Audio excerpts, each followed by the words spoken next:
Hey everyone, welcome to video number 2 on this introductory static versus kinetic friction video series, if you will.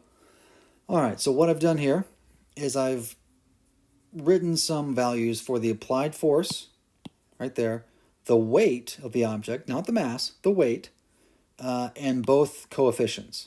Right? Notice that the coefficient for static friction is greater than the coefficient for kinetic friction.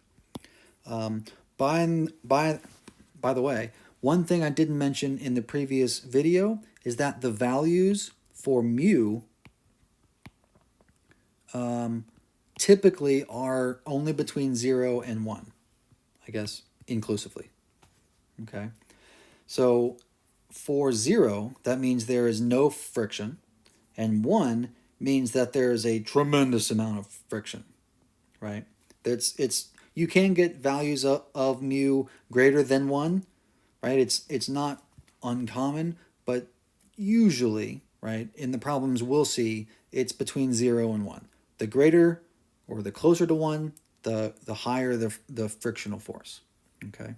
So, let's take a look now using these values and determine in a typical problem, like you'll see, if this object moves or not. So, we don't know if it moves or not, right? So I can't write the acceleration yet. I'm not going to do that yet, okay? So, in our second law equations that I've written down here, if you want to cancel out anything, you can. And by that, I mean, well, the acceleration in the y direction, that's 0. This object is not rising up or falling through the floor.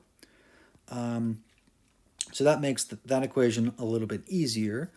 And ultimately, we want to determine if it accelerates, so we're looking for AX, okay? But before we do, think qualitatively now. How can we go about trying to solve that? Well, if we want to find out if the box accelerates or not, that means if it does accelerate, there has to be a net force. Well, the net force comes from the applied force F and the frictional force in the other direction, specifically the static frictional force. Okay, so I'm going to rewrite this as, well, I'll rewrite it down here as the maximum. Gosh darn it, I did it again. Fs max, right? And I'm plugging in Fs max because if it's just the static frictional force, right, say not the maximum, then it'll stay in place, right? We just want to determine, right? Question: is the applied force F, let's say F vector, or no, let's do magnitude's fine, is F greater than or less than the magnitude of Fs max? If it is, then the box will accelerate to the right. If the maximum static frictional force is greater than the applied force, it'll stay put. Right? That's always our first question in these problems, is trying to determine that right there. In this problem, it just so happens that there's only one applied force, right?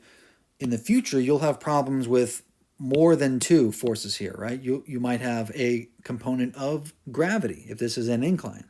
So you want to get every force that is not Fs max, right? The sum of all forces that aren't Fs max, and see if that sum is bigger than or less than Fs max. So let's try and find out, right? That effectively means we're setting this bit to 0, right? Because we don't know if it accelerates yet.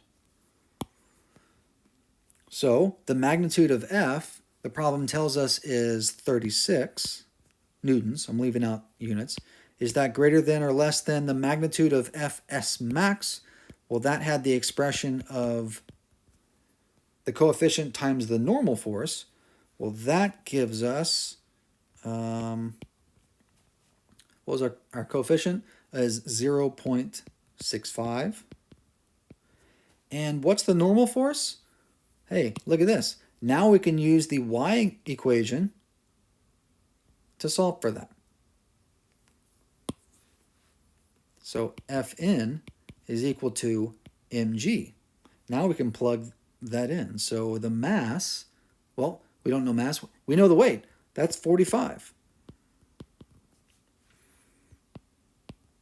And so which side is bigger here?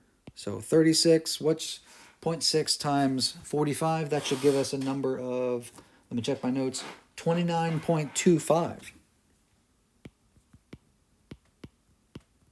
newtons. And so yes, indeed, the applied force, F, is greater in magnitude than the maximum amount of static friction. So that means it does accelerate.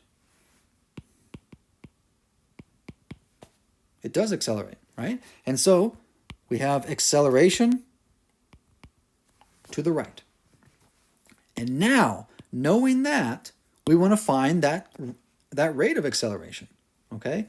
So now we actually need to go back and amend our equation in the x direction. Let me just do that over here. So the applied force minus, now that we know it's accelerating, we can't use the static frictional force. We have to use kinetic. And that equals ma. All right, so we go back and do it again. And now we solve for a just like normal. So ax is equal to the applied force F minus Fk. That had the form of, remember, the coefficient, mu k times the normal force. And I'm going to divide by mass. And so let's see, we have F was 36 minus the coefficient, the kinetic coefficient of friction, which was 0.42.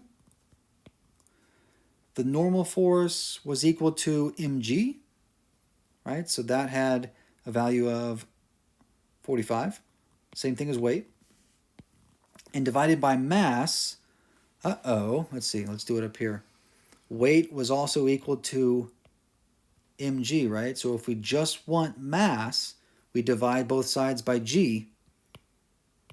Thus, mass is 45 over 9.81. So plugging that in, now we know everything. We can all type it into our calculators and we should get a rate of 3.72 meters per second squared. X, there we go. So 3.72 meters to the right. If you want to make that a vector, put the vector bar and then the direction, which would be the x hat. There you go, right? So in summary, this process will be the same for all problems like this in Chapter 6, where you want to determine, given a certain problem and certain values, you want to determine if an object accelerates or not. The first step is to solve for Fs max, right, and get all other forces on the other side of the inequality, right? That means we want to find if the maximum static frictional force is enough to overcome all other forces in that direction. If it is, then it stays in place and does not accelerate and your problem's over with, right? But if all other forces are greater in magnitude than Fs max, it does accelerate, like we have here. And so then we have to go back to our second law equation and plug in kinetic friction and solve for that equation. And solve for that acceleration value. Okay? All right. Thanks for watching.